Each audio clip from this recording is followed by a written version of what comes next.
Did you know that everything you know about the government and the economy is a complete and total lie? You see, some private investigators at americasfreedomfighters.tumblr.com uncovered this piece of research.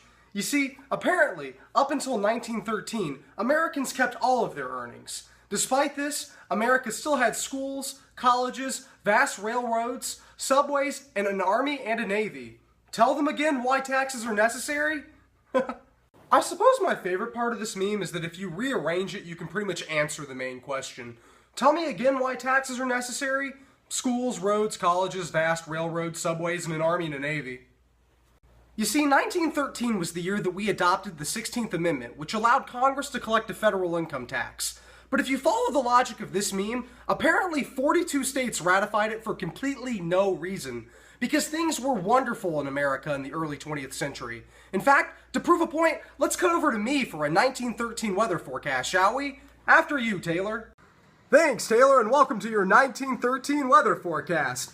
This year's forecast is partially sunny, a leading cause of death is tuberculosis, and the average life expectancy is 50 years for men and 55 for women. But at least no one has an income tax.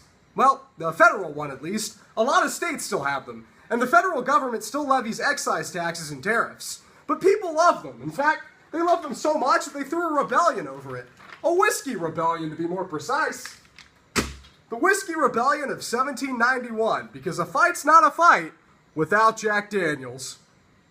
Now, I blogged out a lot of this information, including a chart showing what the national debt was in 1913, to be met with the very thought-provoking rebuttal of, "You are gay, bro, this is fake." Which I considered. But let's just back up here for a second. In case you're confused on who to believe in this scenario, let's take a look at this image on the right, talking about how great life was in 1913. For starters, this is over an image of Boston in 1932, which might seem like a relatively small thing to bring up, but I'm sure if I shared an image that said, "I love the 80s" over a picture of Fall Out Boy, someone would call me out for it.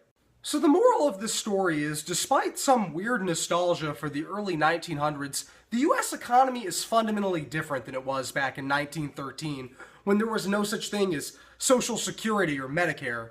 The world is fundamentally different than it was in 1913. But stupidity has unfortunately stayed pretty consistent. My name's Taylor, and your meme is stupid. Fight's not a fight without Jack Daniels. This is expired Pepsi.